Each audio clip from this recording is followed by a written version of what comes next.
নমো তচ্ছা ভগবতো অরহতো সম্মা সম্বুদ্ধস্স।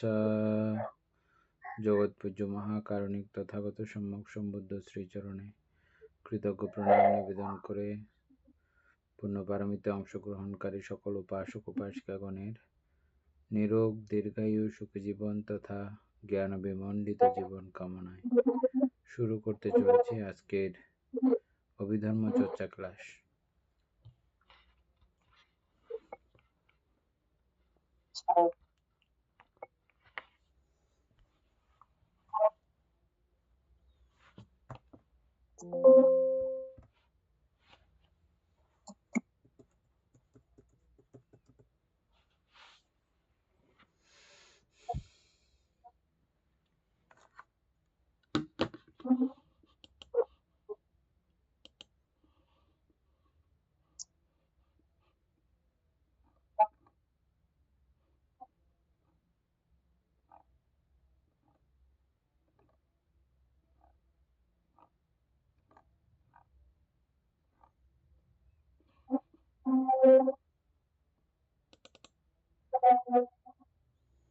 আমাদের page number কত?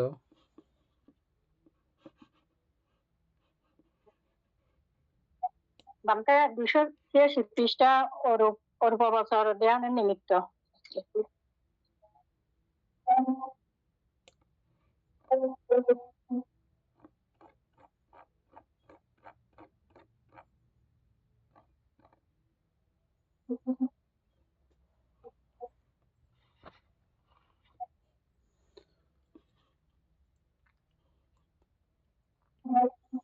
হ্যাঁ, এগুলো আমরা এমনি পড়া হয়ে গেছে আগে, আমরা বুঝে ফেলছি। তারপরে এখান থেকে পড়ার সময় কোনো যদি প্রশ্ন উৎপন্ন হয় খেয়াল করতে হবে।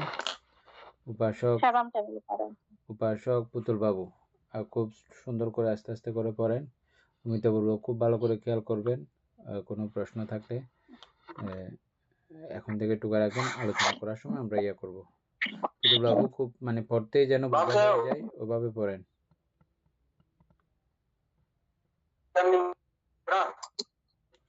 হ্যাঁ,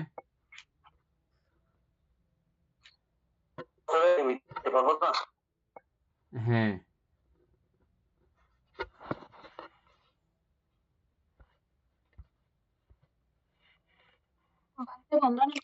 মঙ্গল হোক।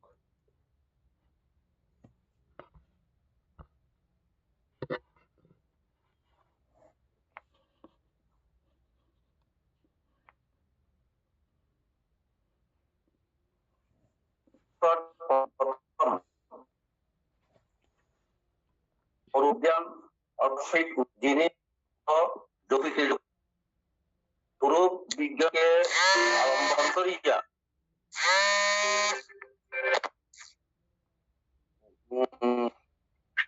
অবলম্বন করিয়া পরিকল্পনা করেন, তাহার নিকট দ্বিতীয় অরূপ জ্ঞান উৎপন্ন হয়। অরূপ বিজ্ঞান বিদ্যমান নাই, কিছুই বিদ্যমান নাই। জপিয়া জপিয়া যিনি ভাবনা করেন, তাহার নিকট তৃতীয় রূপ জ্ঞান উৎপন্ন হয়। তিনি ইহা শান্তম তৃতীয় রূপ জ্ঞান চিত্ত করিয়া পরিকল্পনা করেন, তাহার নিকট উৎপন্ন হয়।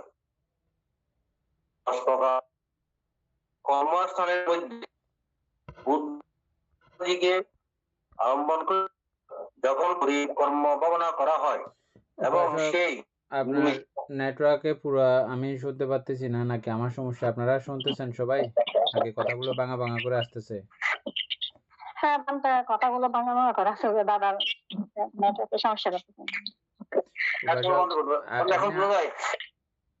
না, ভাঙা ভাঙা একটু ডিস্টার্ব আছে নেটওয়ার্কের। এমনি আমাদের কথা শুনতে পান ভালো করে? ঠিক আছে, তাইলে আপনি আমাদের গুলো শুনেন, প্রশ্ন থাকলে এগুলো করবেন, আমরা শুনবো তখন। অমিতাভ বড়ুয়া পড়েন।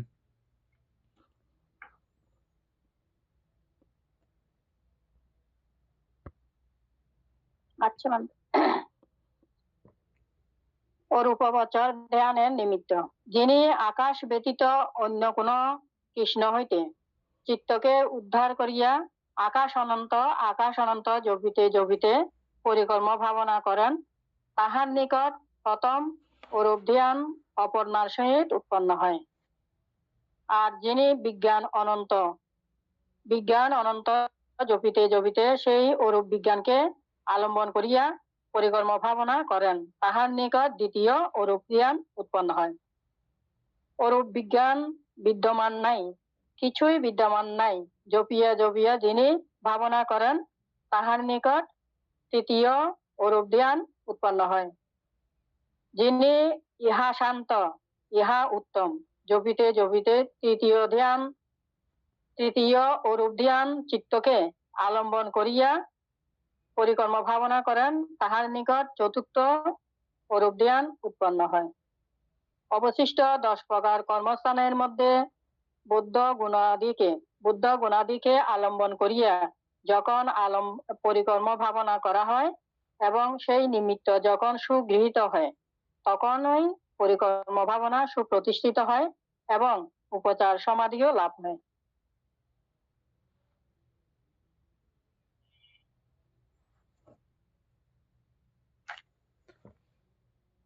উপাসক দীপেন বাবু, তো কোনো সমস্যা তো নাই, সুন্দর করে বোঝা গেছে। এগুলো যেহেতু আমরা আগে আলোচনা করে আসছি, ওখানে আমরা বিশদ আলোচনা করেছি, এখানে তো আর ওভাবে নাই।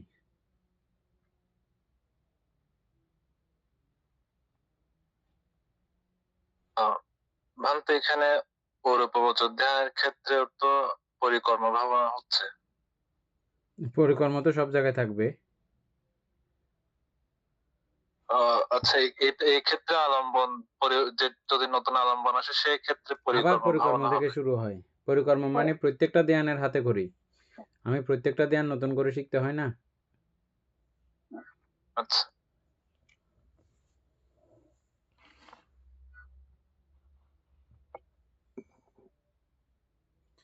তাহলে এখানে আমাদের আর বিশেষ কোনো কিছু আলোচনা করার থাকলে উপাসক পুতুলবাবু বলেন, উপাসক জ্ঞানেশ্বর সিংহ বলেন, এগুলো আপনারা যেহেতু আগে শুনেছেন।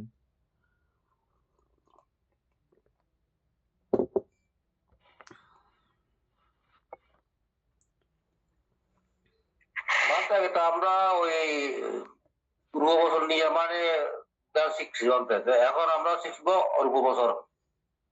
অরূপবচন দুইটাই আমরা এই আলোচনার আগে আমরা এগুলোর বিস্তারিত এবং ব্যাপক আলোচনা করেছি,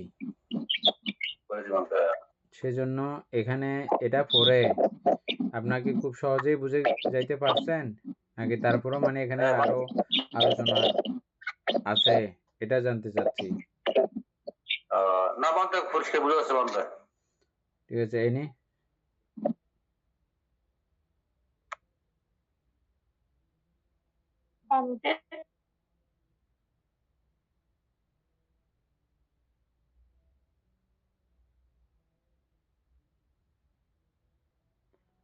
আর এখানে কোনো কিছু আলোচনার দরকার আছে? বলতে শুধু আলম্বনটা বেশ কমে গেছে আর কি। হ্যাঁ, আলম্বনটা বেশ কম হয়েছে আর কি।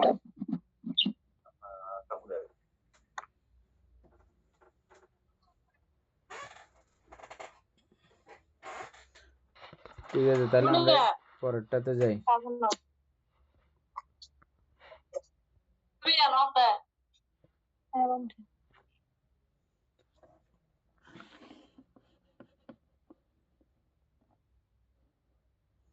অভিজ্ঞা।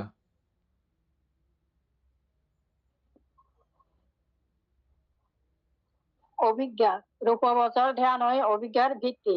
যদি কেহ এই অভিজ্ঞা উৎপাদক পঞ্চম ধ্যান হইতে উত্থিত হন এবং অতিষ্ঠানাদির জন্য পরিকর্ম সম্পাদন করেন, তবে অভিজ্ঞা উৎপাদক পঞ্চম ধ্যান রূপাদি আলম্বনে যত প্রযুক্ত ভাবে উৎপন্ন হয়।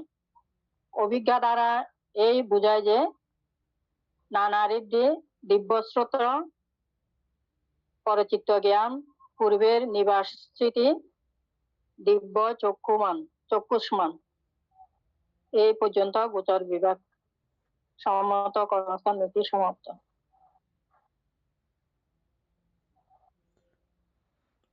এটা তো বুঝে গেছেন না?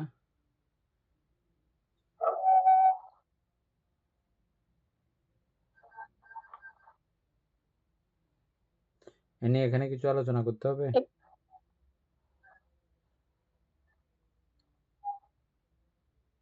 বলতে বোঝা যাচ্ছে তো এটা, অর্থাৎ অভিজ্ঞা কিভাবে উৎপন্ন করতে হয় এটা, তাহলে এক সরল লাইন করে অভিজ্ঞাগুলো। বুঝাই দাও তো।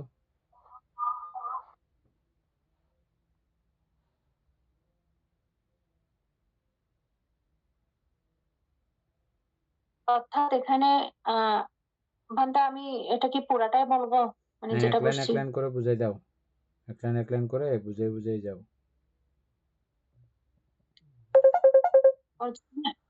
রূপ বছর ধ্যানে অভিজ্ঞার ভিত্তি, অর্থাৎ যে সর অভিজ্ঞা যেগুলো আছে ওগুলা যদি কেউ উৎপন্ন করতে চায়, তখন এই রূপ বছর ধ্যানের মাধ্যমে সেটা উৎপন্ন করতে হবে। যদি কেহ সে অভিজ্ঞা উৎপাদক পঞ্চম ধ্যান হইতে উঠিত হন এবং অধিষ্ঠানাদির জন্য পরিকর্ম সম্পাদন করেন, তবে অভিজ্ঞা উৎপাদক পঞ্চম ধ্যান রূপাদি আলম্বনে যথোপযুক্তভাবে উৎপন্ন হয়। অর্থাৎ এই সর অভিজ্ঞা যদি উৎপন্ন করতে হয়, তাহলে ওকে রূপ বছরের পঞ্চম ধ্যান উৎপন্ন করতে হবে।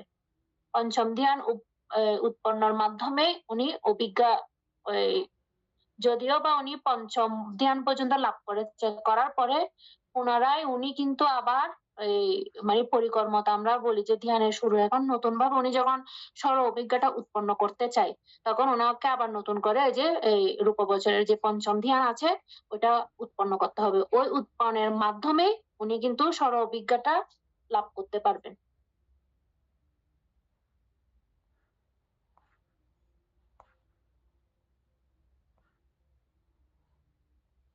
এটাই বলেছে।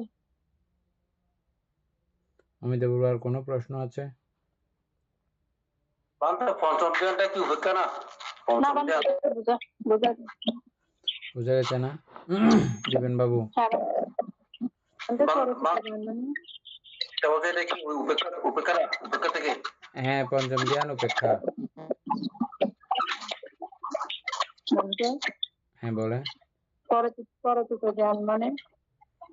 পরচিত্ত জ্ঞান মানে হচ্ছে যে আরেকজনের চিত্ত মধ্যে কি চলতেছে এখন, বা কি চিন্তা করতেছে এখন, সে মুহূর্তের চিত্ত গুলো জানতে পারে।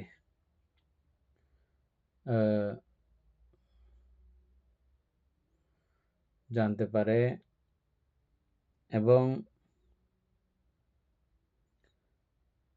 ভবিষ্যতে কি হবে না হবে এটা বলা সম্ভব না, তবে সম্যক সম্বুদ্ধগণের বেলায়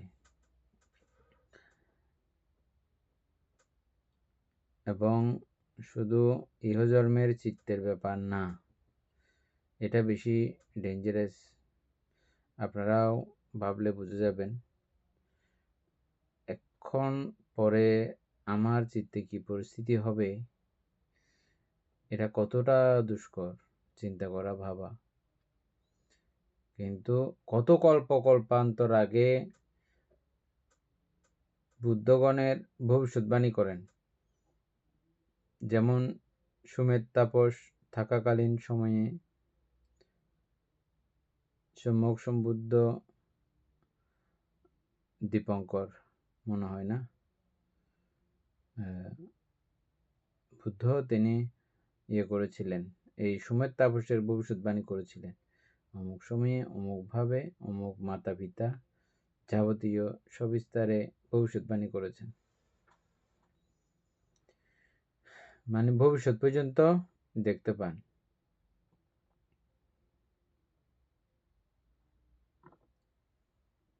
আর পরচিত্ত বিজনন জ্ঞান মানে হচ্ছে তৎক্ষণাৎ কি চলেছে, ঘটনা কি চলতেছে ওটা সম্পর্কে জানতে পারা, এটা অপরের চিত্তের মধ্যে।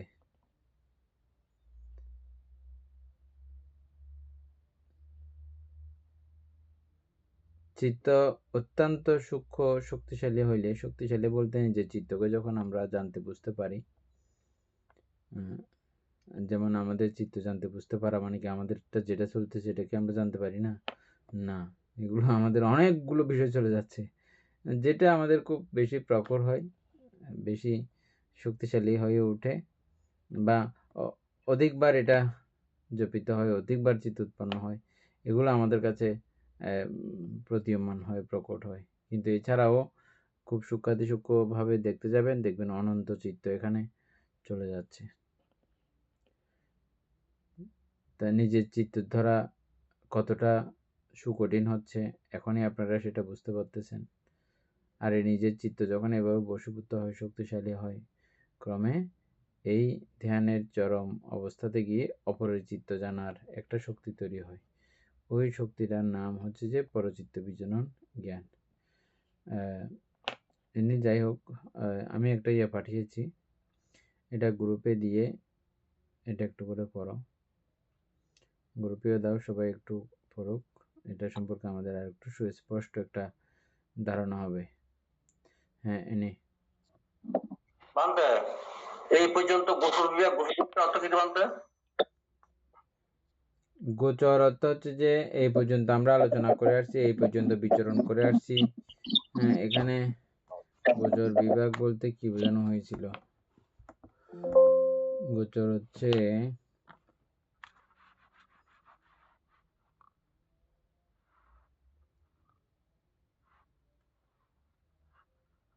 এটা কোন জায়গায় লেখা ছিল যে, আচ্ছা, এই পর্যন্ত গোচর বিভাগ নানারিদ্ধি দিব্যসূত্র পরচিত্ত বিজনন জ্ঞান পূর্বের নিবাস স্মৃতি দিব্য চক্ষুষ্মান, এই পর্যন্ত গোচর বিভাগ।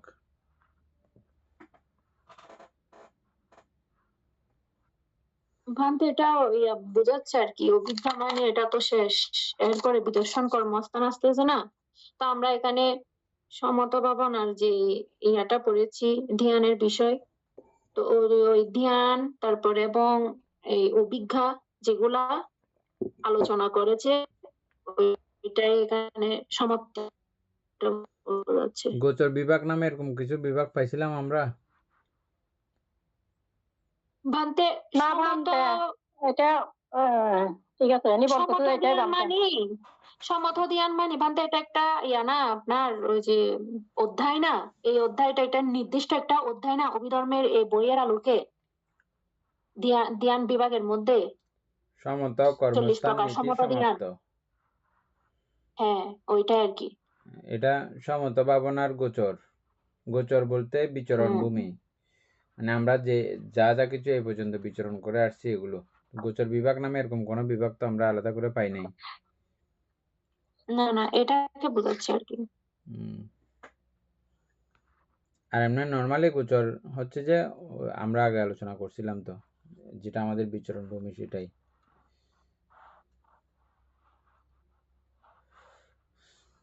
তারপরে ইনি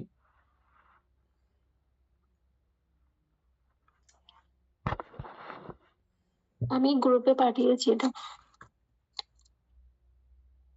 বুদ্ধ অভিধর্ম ও ধ্যান ভাবনা অনুযায়ী অরূপাবচর ধ্যান হলো অতি উচ্চতরের মনশ্চক্ষুর ধ্যান, যা রূপ বা বাহ্যিক বস্তুর সীমা অতিক্রম করে সম্পূর্ণ অরূপ ও নিরাকার বিষয়ে মনকে স্থির করতে শেখায়। অরূপাবচর ধ্যান প্রধানত 4টি স্তরে বিভক্ত। এটা কোথায় কি এবং বলতেছো? এখন পাঠিয়েছি যে এটা না, এটাই তো আপনি দিয়েছেন বানতে। এরপরে একটা দিয়েছি।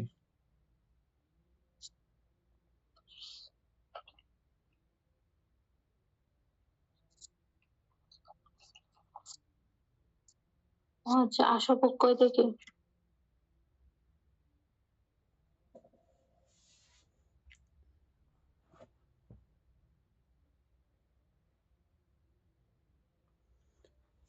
বৌদ্ধ অভিধর্মের বিশ্লেষণে রূপবচর ও অরূপবচর, এখান থেকে হ্যাঁ, পেয়েছি, পাঠাইতে হবে, সবাই পড়তে হবে। দিয়েছি, পাঠিয়ে দিয়েছি। হুম। বুদ্ধ অভিধর্মের বিশ্লেষণে রূপবচর ও অরূপবচর ধ্যানের পরম উৎকর্ষ অর্জনের পর চিত্তের যে অতি প্রাকৃতিক বা লোকোত্তর শক্তি অর্জিত হয় তাকে বলা হয় অভিজ্ঞা।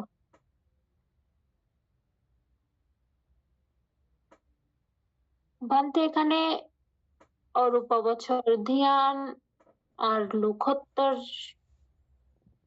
ধ্যান শক্তি অর্জিত হয় কেন বলেছে? এটা তো রূপ বছরের আমরা পঞ্চম ধ্যানের মধ্যে তো চাইলে উনি অভিজ্ঞতা লাভ করতে পারেন, পঞ্চ অভিজ্ঞা যেটা এটা উৎপন্ন করতে পারেন। আমরা এই বিষয় সুসমাধা করেছি বারবার। অরূপবচর আলম্বন ভেদে এটা আলাদা হইলেও অঙ্গভেদে এটা পঞ্চম ধ্যানের সামিল। পঞ্চম ধ্যানের মধ্যেই অঙ্গ হিসাবে পঞ্চম ধ্যানেই গণ্য হয়। তো সেই দৃষ্টিকোণ থেকে অরূপবচর হওয়ার পরেও এই অবস্থাগুলো তখন তো এটা সত্যি অন্যরকম, যেহেতু অরূপ হয়ে যায় সেটা তো এমনিতেই ঋদ্ধি থেকে অতিক্রান্ত, ঋদ্ধি অতিক্রান্ত। তখন যখন দেহই অরূপ হয়ে যাচ্ছে, এটা ঋদ্ধি অতিক্রান্ত না, ঋদ্ধিকে অতিক্রম করা হয়ে গেছে একদম পুরা। বুঝে গেছে কথাটা এখন? ভান্তে হ্যাঁ এটা বুঝলাম। তারপর লোকোত্তর শক্তি অর্জিত হয়। লোকোত্তর শক্তি অর্জিত হয়, লোকোত্তর শক্তি আমাদের উপচার সমাধির পর থেকে আমরা চাইলে উপচার সমাধি আমরা সমত ভাবনার পর্যায় থেকে যদি বলি, ওই জায়গা থেকেই লোকোত্তর পর্যায়ে যাওয়ার পর্যায়টা আমরা আলোচনা করছি না আগে। এখানে আমরা আবার আলোচনা করব বিদর্শন কর্মস্থানের বেলায় গিয়ে।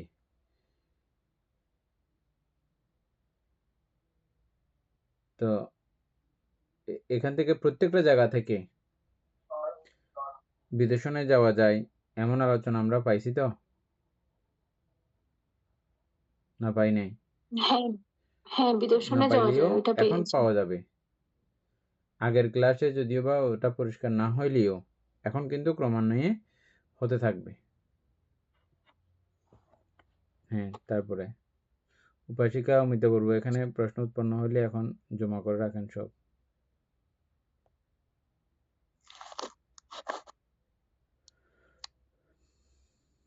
ভান্তে হ্যাঁ বলেন।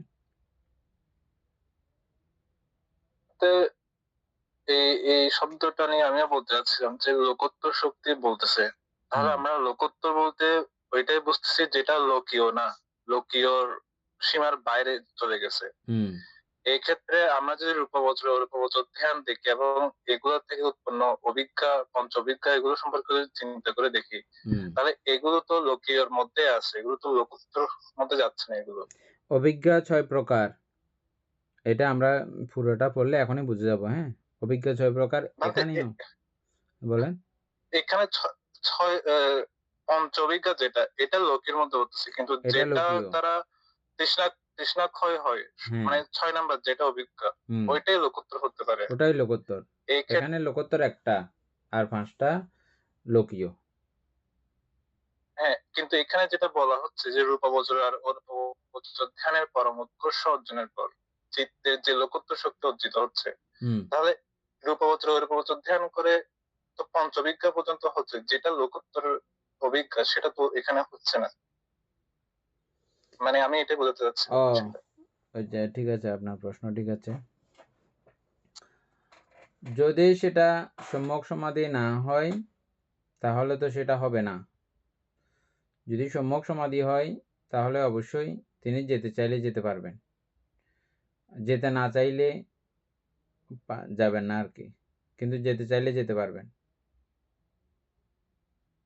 তাহলে তো এই ক্ষেত্রে এই লাইনটা বা লেখাটাতে একটু ভুল আছে না, লেখাটা ভুল নাই, লেখাটা ঠিক আছে। লেখাটা আমি আবার পড়তেছি, দেখেন।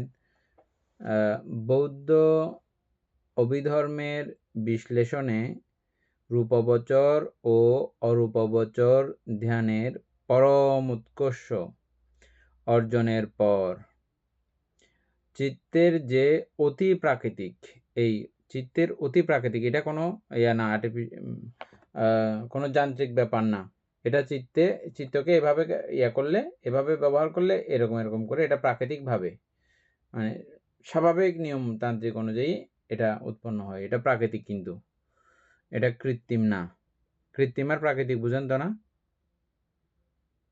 কৃত্রিম বলতে যন্ত্রপাতির মাধ্যমে করা, তারপরে আর প্রাকৃতিক হচ্ছে যে আপনি চিত্তকে এভাবে দিলে, সংঘর্ষণ করলে, শক্তি উৎপন্ন করলে চিত্ত আপনাকেই অতি প্রাকৃতিক। অতি বলতে মানে এটা আমাদের জন্য এখন অতি হয়ে গেছে, কিন্তু একটা সময়ের জন্য এটা খুব প্রাকৃতিক বিষয় ছিল। এটা আমরা ব্রহ্মজাল সূত্র আলোচনা করার সময় পেয়েছি, এবং পৃথিবীর আদি লগ্ন মানুষগুলো আলোচনা করতে আমরা পেয়েছিলাম, মনে আছে? এগুলো তখন মানুষের কাছে স্বাভাবিক থাকে, যে স্বাভাবিক এই ঋদ্ধিগুলো যে ছিল একসময় মানুষের স্বাভাবিকভাবে, এবং দেবতা হয়ে জন্মগ্রহণ করলে এগুলো তখন তাদের জন্য এটা স্বাভাবিক একটা প্রক্রিয়া, প্রাকৃতিক প্রক্রিয়া। বুঝছেন? এখন চিত্তকে এভাবে শক্তিশালী করে তুললে এই অতি প্রাকৃতিক বিষয়গুলো উৎপন্ন হয় এবং লোকোত্তর শক্তি অর্জিত হয়। লোকোত্তর শক্তি অর্জিত হয় কিভাবে? আমি যদি এখানে বিদর্শন আরোপ করি তাহলে লোকোত্তর শক্তি উৎপন্ন হবে, না হলে হবে না। এখান থেকে যে কোনো জায়গায় আপনি ইয়া থেকে শুরু করে আপনার অপর্ণা সমাধির আগে কি উপচার সমাধি থেকে আপনি যে কোনো জায়গা থেকে আপনি এখানে ঢুকতে পারেন। হ্যাঁ, এই ক্ষেত্রে যদি বিদর্শন ধ্যান করে তখন, কিন্তু এখানে তো রূপবচর ধ্যান হচ্ছে। এই ক্ষেত্রে অতি প্রাকৃতিক শব্দটা ঠিক আছে, মানে লোকোত্তর শব্দটা ব্যবহারের কারণে আমি মানে বলতে চাচ্ছি বিষয়টা। লোকোত্তর শব্দটা এখানে লোকোত্তর আসবে যদি সম্যক সমাধি হইলে, এটা লোকোত্তর ধ্যান না। সম্যক সমাধিটা এটা যদি আপনি বলছেন এটা যদি হয়, সম্যক সমাধি হয়, এটা যদিতে না, মানে বিষয়টা হচ্ছে এখানে রূপবচর ধ্যান নির্দিষ্ট করে বলে দিছে। এখানে এটা বলা হয় না যে যদি এটা বিদর্শন ভাবনা হয় বা সম্যক সমাধি হয়, এটা কিন্তু এখানে বলা হয়নি। এক্ষেত্রে বিষয়টা লোকোত্তর শব্দের ব্যবহারটা কি আসলে যথাযথ কিনা সেটা বলতে চাচ্ছিলাম। লোকোত্তর শক্তি অর্জিত হয় আর কি হবে। কেন হবে? আমি যেহেতু এটা চিত্তকে কি করেছি, সমাধিস্থ করেছি, সেহেতু আমি যদি এখন এটা দেখতে চাই, আমার চিত্ত যেহেতু শান্ত, আমি এখন নাম রূপের যথাস্বরূপ দেখতে চাই, তাহলে দেখতে পারবো। অর্জিত হয় দেখার পরে তবে তো, হ্যাঁ বলে দেখার পরে তবে হবে লোকোত্তর। হ্যাঁ, না দেখলে তো লোকোত্তর হচ্ছে না। না দেখলে হবে না। হ্যাঁ বলে মানে ওই শতাব্দী শক্তি থেকে বানানো এগুলো না? হ্যাঁ, কিছু এগুলো লোকোত্তর মানে শতাব্দী শক্তি থেকে বানানো এগুলো তো কিছু বানতে। শ্রোতাপত্তি মার্গ, শ্রোতাপত্তি ফল থেকে শুরু করে অরহত মার্গ, অরহত ফল পর্যন্ত লোকোত্তর। হ্যাঁ ভান্তে এখানে 6 নম্বরটা আশবক হয়, যেটা ওইটাকে বলছে লোকোত্তর। হ্যাঁ 6 নম্বরটা যেটা হ্যাঁ আশক্ষয় জ্ঞান, সেটাকে বলছে লোকোত্তর। আর ওই 5টা হচ্ছে লৌকিক। হ্যাঁ, এই রূপবচর পঞ্চম ধ্যান অধিগত করার মাধ্যমে লোকীয় পঞ্চ অভিজ্ঞা এগুলোও লাভ করা যায়। আর তিনি যদি বিদেশন আরোপ করেন, সেখানে স্বর নাম্বার বা 6 নাম্বার অভিজ্ঞা আশক্ষয় জ্ঞান, সেটাও লাভ করা যাবে। এটাই না, এটা ভুল হয় নাই, ঠিক আছে। এটা এখানে মাত্র 6 নম্বরে উল্লেখ করে দিছে তো। আচ্ছা, এমনি পুরোটা বলে আমাদের এমনি পরিষ্কার হয়ে যাবে পুরোটা পড়ি একবার। এই জন্য আমি অমিতাভ বড়ুয়াকে প্রথমবারেই বলছি যে কি আমরা একটু পুরাটা শুনবো, প্রশ্নগুলো জমা রাখবো। কেন জমা রাখতে বলছি, পড়তে পড়তে প্রশ্নের উত্তরগুলো চলে আসবে, তো সেই জন্য লাস্টে দেখা যাবে যে আর প্রশ্ন নাই। এই জন্য লাস্টে আমরা পুরোটা একসঙ্গে দেখি। হ্যাঁ, আমরা এই সমস্যাটা এখানে একদম পড়েন। আগে পড়েছিলাম। এরকম সমস্যাটা আমরা প্রথম লাইনে নিয়ে আমরা প্রশ্ন করছি, কিন্তু দেখছি যে না, এটা নিচে আছেই বা পুরোপুরি নেই, এই জন্য। হ্যাঁ, এনি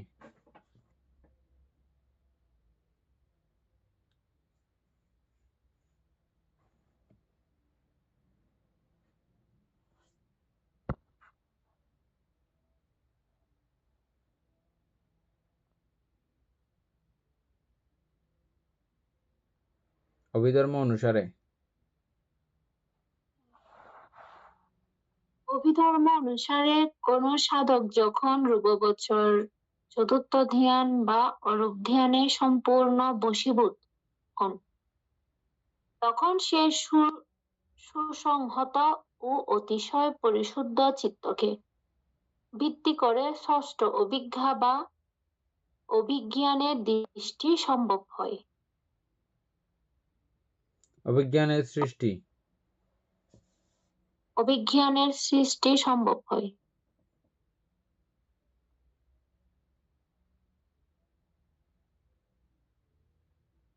ভান্তে একটা পুরোটা পড়ো, তারপর আলোচনা করো।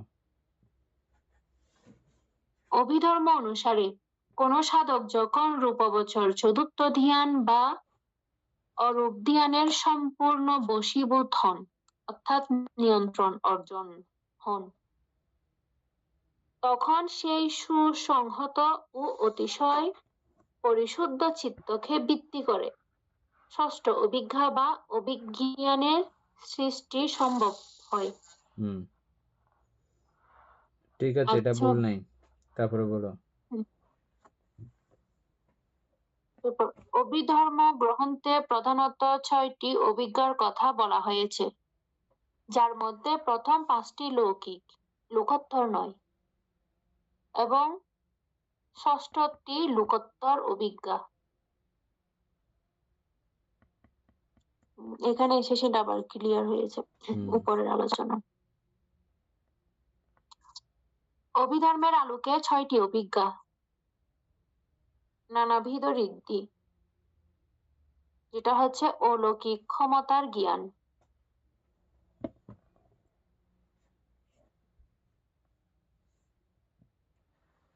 বিবরণ, ইচ্ছা শক্তি দ্বারা শারীরিক বস্তুর সীমা অতিক্রম করার ক্ষমতা, এক থেকে বহু হওয়া, বহুকে আবার এক করা, দেওয়াল বা পর্বতের মধ্যে দিয়ে অদৃশ্যভাবে চলে যাওয়া, পানির উপর দিয়ে হাঁটা, শূন্য বেশে থাকা বা বহু দূরে নিমিষে গমনাগমন করা। এটা হচ্ছে যে নানাবিধ ঋদ্ধি জ্ঞান।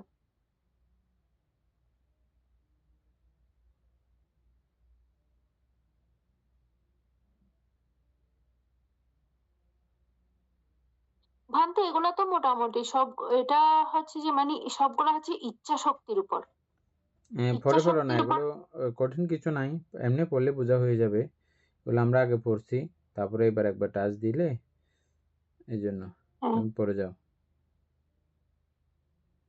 তারপর হচ্ছে দিব্য শ্রুত জ্ঞান, অর্থাৎ দিব্য শ্রবণ ক্ষমতা, বিবরণ, অলৌকিক বা সাধারণ মানুষের শ্রবণ সীমার বাইরে শব্দ শোনার ক্ষমতা, মানুষের সাধারণ কান দিয়ে যা শোনা সম্ভব নয়, যেমন অনেক দূরের কোনো সূক্ষ্ম শব্দ কিংবা দেবলোক বা ব্রহ্মলোকের সত্তাদের কথা শুনতে পাওয়া। তারপরে হচ্ছে যে পরচিত্ত বিজনন জ্ঞান, পরচিত্ত জ্ঞান, এটার বিবরণ হচ্ছে অন্যের মনের ভাব বা চিন্তাধারা অবলীল ক্রমে পাঠ করার ক্ষমতা। এটার ক্ষমতা হচ্ছে যে অন্য কোনো ব্যক্তির মনে রাগ, দ্বেষ, মোহ বা ধ্যান ভাবনার কোনো অবস্থা বিরাজ করছে তা হুবহু জেনে ফেলা। পূর্বনিবাস স্মৃতি জ্ঞান, অর্থাৎ পুনর্জন্ম স্মরণ করা। বিবরণ: অতীত অসংখ্য জন্মের ঘটনা স্মরণ করার অতি প্রাকৃতিক ক্ষমতা। নিজের অতীত জীবনের নাম, গোত্র, খাদ্য, সুখ দুঃখের অনুভূতি এবং মৃত্যু ও পুনর্জন্মের পুরো বিবরণ স্পষ্টভাবে প্রত্যক্ষ করা। দিব্যচক্ষু জ্ঞান, দিব্যদৃষ্টি বা চ্যুতি উপপাদ জ্ঞান। বিবরণ: সাধারণ দৃশ্য সীমার বাইরে স্থান ও সত্তাদের দেখার ক্ষমতা। কে কোথায় নিজের কর্ম অনুযায়ী মৃত্যুবরণ করে, কোথায় পুনরায় জন্মগ্রহণ করছে তা দেখা। এছাড়া বহু দূরের বা অন্তরালে থাকা বস্তু প্রত্যক্ষ করা। 6 নাম্বার আসবক্ষয় জ্ঞান। আসবক্ষয় জ্ঞান একমাত্র লোকোত্তর অভিজ্ঞা। বিবরণ: মনের সমস্ত সুপ্ত ক্লেশ, কামাসব, ভবাসব, দৃষ্টাসব, অবিদ্যাসব বা মানসিক দূষণ সম্পূর্ণরূপে ক্ষয় বা ধ্বংস করার জ্ঞান। এটির বিশেষত্ব: এটি কেবল ধ্যান ভাবনা দিয়ে হয় না, এর জন্য প্রয়োজন বিদর্শন ভাবনা। এটি অর্জনের মাধ্যমে সাধক অরহত্ত পদ লাভ করেন এবং সংসার চক্র বা জন্ম মৃত্যুর পুনরাবৃত্তি থেকে চূড়ান্ত মুক্তি লাভ করেন। অভিজ্ঞা লাভের অভিধর্মীয় প্রক্রিয়া অভিধর্ম অনুসারে অভিজ্ঞা অর্জন করার প্রক্রিয়াটি অত্যন্ত সুনির্দিষ্ট। রূপবৎসর ও রূপবৎসর ধ্যান, পঞ্চবসিতা ধ্যানে পূর্ণ নিয়ন্ত্রণ। পাদক ধ্যান, অভিজ্ঞান চিত্ত উৎপন্ন অভিজ্ঞা লাভ। পাদক ধ্যান কি? অভিজ্ঞা প্রকাশের অভিজ্ঞা পূর্বে পাদক ধ্যান মানে যে ধ্যান করলে অভিজ্ঞা পাওয়া যায়। হ্যাঁ, অভিজ্ঞা পাদক ধ্যান। অভিজ্ঞা প্রকাশের পূর্বে সাধক রূপবৎসর চতুর্থ ধ্যানে প্রবেশ করেন। এই ধ্যানকে অভিজ্ঞার পাদক বা বৃত্তি বলা হয়। চিত্তের নমনীয়তা। চতুর্থ ধ্যানের ফলে চিত্ত সম্পূর্ণ প্রীতি, সুখ ও উপেক্ষার মাধ্যমে স্থির, পরিচ্ছন্ন ও অতিমাত্রা নমনীয় হয়ে ওঠে। অভিজ্ঞান চিত্তের প্রবৃত্তি। সাধক যখন নির্দিষ্ট কোনো অলৌকিক কাজ করার সংকল্প করেন, তখন যখন চিত্তের বিশেষ গতিপথের মাধ্যমে এক মুহূর্তের জন্য অভিজ্ঞান চিত্ত উৎপন্ন হয় এবং সাথে সাথে ওই অলৌকিক ঘটনা বা জ্ঞান প্রত্যক্ষ হয়। বান্ধে শেষ। উপাসক দীপেন বাবু, এবার কোনো প্রশ্ন যদি আরো থেকে থাকে বলেন। আশা করি আপনি যেটা যেটা জানতে চাইছেন সেটা খুব পরিষ্কার করে লেখা পেয়েছেন। উপাসক অমিত বড়ুয়া, উপাসক পুতুল বাবু, উপাসক জ্ঞানেশ্বর সিংহ। আমরা এখানে তো বোঝা গেছে, এগুলো তো বিশ্লেষণ করে দিচ্ছি। দীপেন বাবু আমি বুঝতে পারছি। বুঝতে পারছেন এখন? বুঝতে পারছি, কিন্তু মানে বিষয়টা হচ্ছে আমার কাছে এখন মনে হচ্ছে লেখাটাতে একটু ভুল আছে। আমার মনে হচ্ছে, আমি তো পুরো বিষয় বুঝছি আমি, কিন্তু আমার কেন মনে হচ্ছে লেখাটাতে একটু ভুল আছে। আপনার দৃষ্টিতে কিরকম হইলে ঠিক ছিল বলেন? আমার মনে হচ্ছে এখানে যদি রূপবৎসর ধ্যানের পরামর্শ অর্জনের পর চিত্তে যে অতি প্রাকৃতিক শক্তি, অর্থাৎ রূপবৎসর ধ্যান করলে লোকোত্তর শক্তি হয় না, লোকোত্তর হয় না, অতি প্রাকৃতিক শক্তি পর্যন্ত ঠিক আছে। তারপরে বলছে অভিধর্ম অনুসারে কোন সাধক যখন রূপবৎসর চতুর্থ ধ্যান বা রূপ ধ্যানে সম্পূর্ণ বশীভূত হন, তখন সেই সুসংহত ও অতিশয় পরিশুদ্ধ চিত্তকে ভিত্তি করে। এখন এই ক্ষেত্রে অরূপ ধ্যান ও চতুর্থ ধ্যান ওইটাকে ভিত্তি করে। এখন চতুর্থ ধ্যানে চিত্ত শান্ত হয়, এটা আমরা জানি, কিন্তু সেই চিত্তকে ভিত্তি করে কি লোকোত্তর মানে ষষ্ঠ অভিজ্ঞ আসক্তি জ্ঞান কি হয়ে যায় এত সহজে? মানে বিষয়টা একটু আমার কাছে মনে হচ্ছে এত সহজ নয় বিষয়টা, কিন্তু এখানে একটু সহজ করে দেখানো হচ্ছে। তো এমনিতে এগুলো বেশি সহজ হয়ে গেলে মানে বিষয়টা একটু মানে বোঝার মধ্যে একটু ভুল হতে পারে। সেই জন্য আমি বলতে চাচ্ছি যে মানে লেখাতে একটু আমার এরকম মনে হচ্ছে আর কি। সেজন্য আমি একটু আপত্তি জানাচ্ছি সেখান এই লেখাটা নিয়ে, আর কিছু। বিষয়টা আসলে অতি সহজ। এটা বৌদ্ধ ধর্ম আচরণটা জগতে সর্বকিছুর চেয়ে সব কিছুর থেকে সহজ পদ্ধতি, সহজ পন্থা।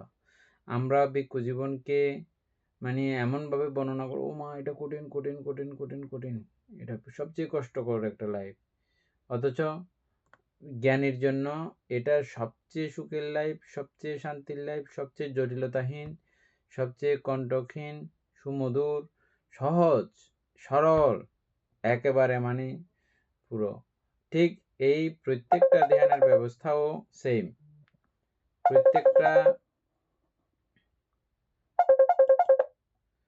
প্রত্যেকটা ধ্যানের ব্যবস্থাও এগুলো অতি সহজ, একেবারে সহজ থেকেও সহজ। আপনি কিছুক্ষণ পরেই আমরা বিপাশানাতে আবার যখন ঢুকবো দেখবেন, আপনি বিপাশানাতে ঢুকার সঙ্গে সঙ্গে আপনি বুঝে যাবেন যে কি, ও এটা বন্ধ করে দিলে, আপনি এটা বন্ধ করতেছেন না ইচ্ছা করে, এটা কার দোষ? এটা তো কঠিনের কোনো কিছু না। আর ওটা ত্যাগ করা, ওরকম একটা মনোবৃত্তি উৎপন্ন করা, কঠিনের তো কোনো কিছু নাই। যেমন আমরা প্রথমে কি দেখব, শিলবিশুদ্ধি দেখব।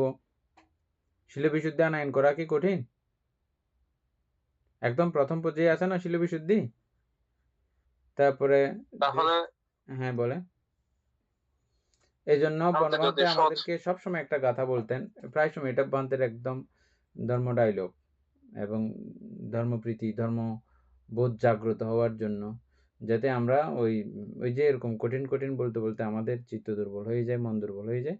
এই দুর্বল না হওয়ার জন্য একটি কথা আমাদেরকে সবসময় বলতেন, নহে দূরে নহে কাছে খুঁজিলেই পায়, লোভ দেশ মহতারে ঢাকিয়াছে গায়ে, আবরণ খুলে ফেলো দেখিবে নির্বাণ, চিরশান্ত হবে তুমি রহিবে অম্লান।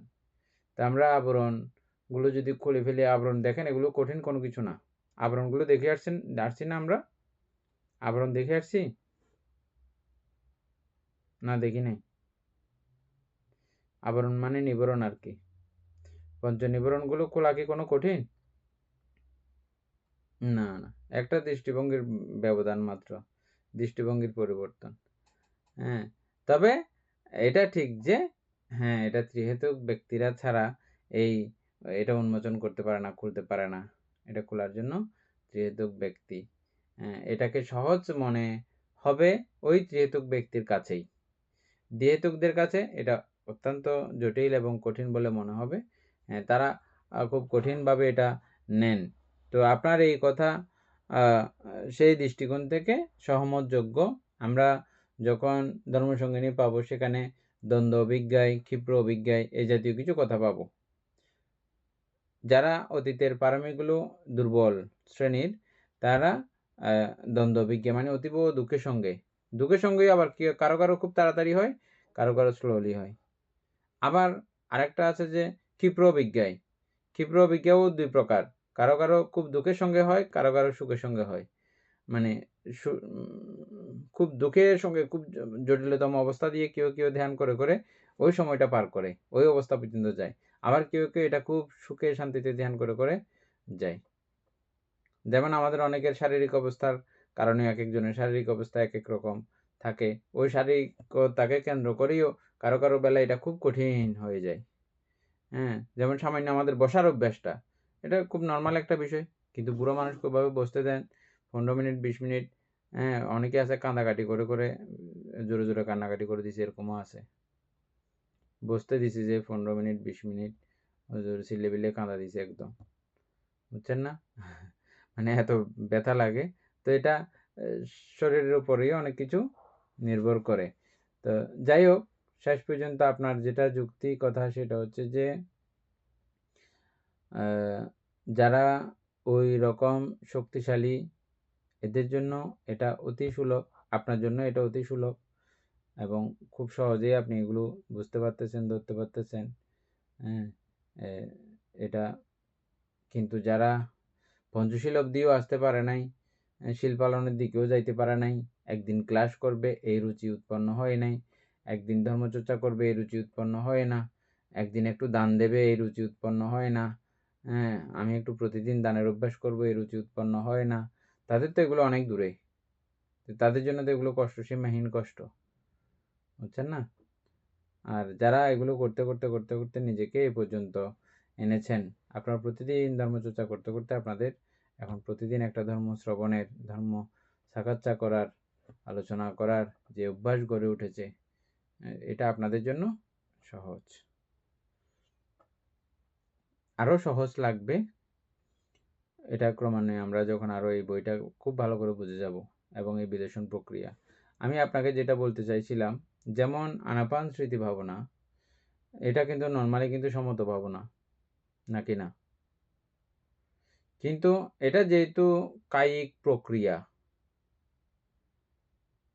কায়ের বিষয় না এটা আমার, যেহেতু এটা কায়িক প্রক্রিয়া, আমি যদি এটাকে কায়ের হিসাব মাফিক যদি দেখি, আমার কায়ের যে এটা অবস্থা, আমি এটা শ্বাস টানতেছি, শ্বাসের ফলে আমার দৈহিক এই পরিবর্তন, যখন এভাবে যখন দেখি, এবং এটা দেখার মাধ্যমে এটার অনিত্যতা, দুঃখতা, অনাত্মতা, ওই আনাপানের মধ্যে কিন্তু রয়েছে, শ্বাস প্রশ্বাসেই কিন্তু রয়েছে, সেখানে অনিত্যতা আছে কিনা, দুঃখতা আছে কিনা, অনাত্মতা আছে কিনা, আছে কিনা, আছে।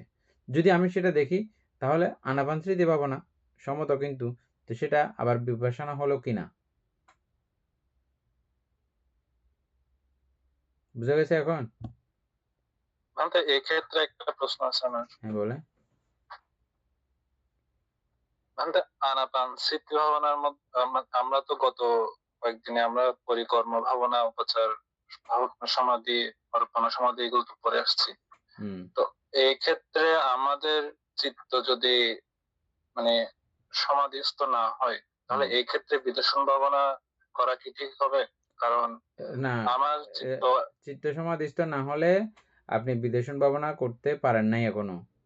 বিদেশন ভাবনা যে মুহূর্তে করা হয়ে যাবে ঠিকঠাক মতো, এগুলো আমাদের প্রচেষ্টা, আমরা যেগুলো চিন্তা করছি, এটা এরকম, এটা অনিত্য, এটা এরকম দুঃখ, এটার চিন্তাময় জ্ঞান, বুঝছেন?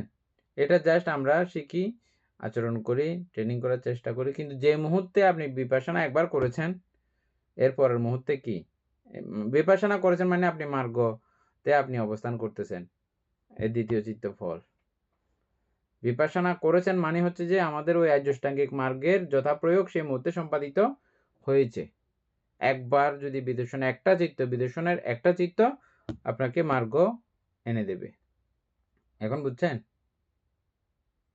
আর বলে এর আগে যে বলি এগুলো প্রচেষ্টা করি আমরা বিদেশন করার জন্য, লোকীয় ভাবে, লোকীয় বিদেশন বলি আমরা, তো বিদেশন মাত্রই কিন্তু লোকোত্তর, বিদেশনের মধ্যে কি নাই, কোনো লোকীয় নাই, বিশেষভাবে দর্শন।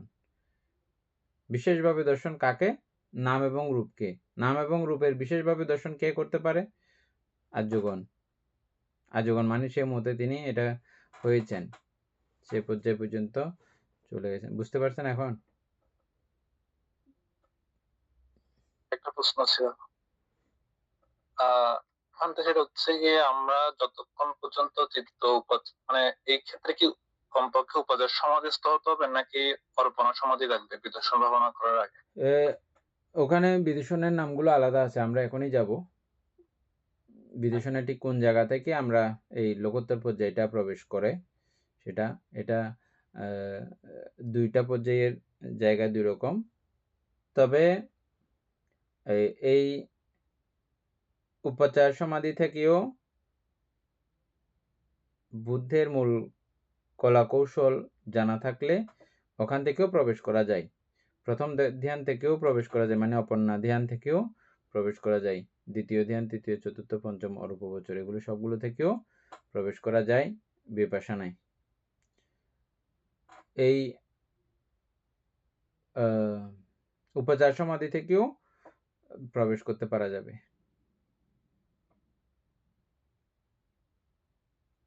আর অন্য যেমন আমি এখন ইয়ার কথা বললাম, আনাপান স্মৃতি ভাবনার কথা বললাম, আনাপান স্মৃতি ভাবনা করে এখানে উপচার পর্যন্ত আসতে হবে এদিক থেকে, ওটার আবার ব্যাপার নাই। কেন ব্যাপার নাই? সামনের বিপাশনার যে পর্বটা আছে আমাদের, ওটা পড়লে আপনি বুঝে যাবেন। চিত্তকে এইভাবে সমাধিস্থ করতে হবে এরকম কোনো ব্যাপার নাই, অন্যভাবেও সমাধিস্থ করার একটা ব্যাপার আছে, আগের ক্লাসে আমরা জেনেছিলাম, এখন আবার পুনরায় সেটা জানবো। কোথায়? দশবিধ বিদর্শন জ্ঞান পড়েছিলাম না আমরা?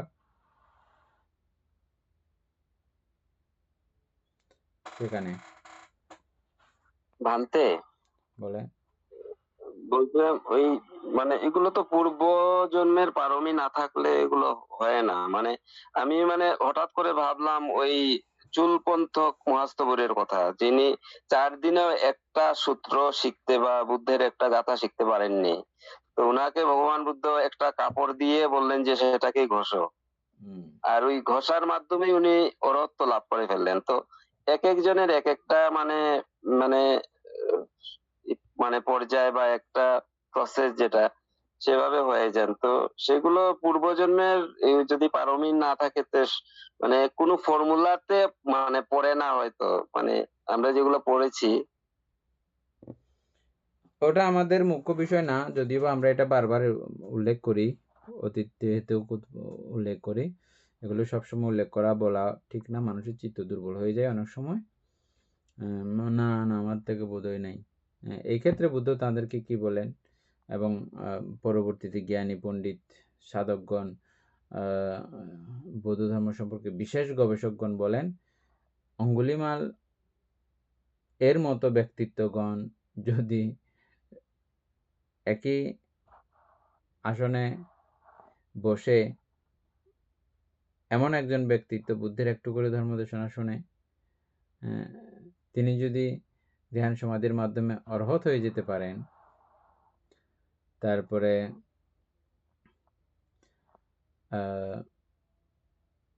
আমাদের জনপদ কল্যাণী, ওনার ব্যক্তিত্ব সম্পর্কে আমরা প্রত্যেকে জানি, ওনার মতো ব্যক্তি যদি আর্য মার্গলাভী হন, এবং আরো অনেক ভয়ঙ্কর ভয়ঙ্কর ডাকাতের কথা গল্প যেগুলো ত্রিপিটকে এসে গেছে দৃষ্টান্ত হিসাবে, এগুলো তারা বলে বোঝান যে আমরা তো ওরকম কোনো ভয়ঙ্কর কোনো কার্যক্রম সম্পাদন করি নাই, তা আমাদের পারমি আসানা নাই, আমরা কিভাবে বুঝবো? আমাদের কাজ হচ্ছে যে প্রচেষ্টা ঠিকঠাক চালিয়ে যাওয়া, আর্য অষ্টাঙ্গিক মার্গকে অক্ষুণ্ণ রাখা। ঠিক মাঝে মধ্যে খুব দারুণ একটা সময় দেখবেন আপনি, মাঝে মধ্যে দেখবেন যে খুব নিলিবিলি একটা ফাঁকা পরিবেশ তৈরি হয়েছে, বা আপনি কোথাও একটা দিনের জন্য সময় পেয়ে গেলেন বা একটা ঘন্টার জন্য সময় পেয়ে গেলেন,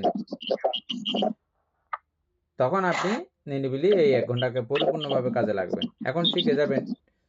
তো এই জন্য পরিবর্তিটা পুরো কমপ্লিট হইলে খুব ভালো রকম তখন এই প্রতিপত্তি আচরণ করা খুব সহজ হয়ে যায়।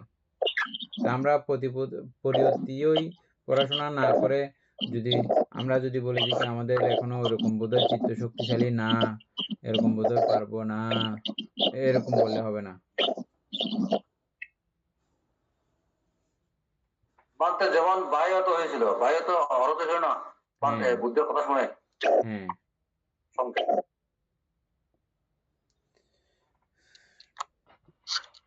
ঠিক আছে, তাহলে আমরা কালকের পরবর্তী আলোচনাগুলো, বিদেশনের আলোচনা কালকে যাব আর কি না।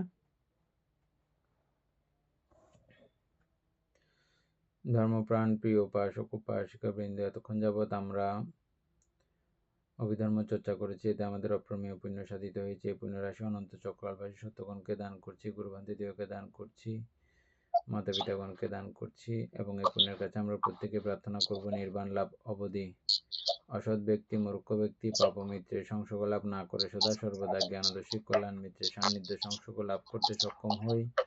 এইরূপ সাধু কামনা পোষণ করে আজকের মতো ক্লাস এখানে সমাপ্ত করছি।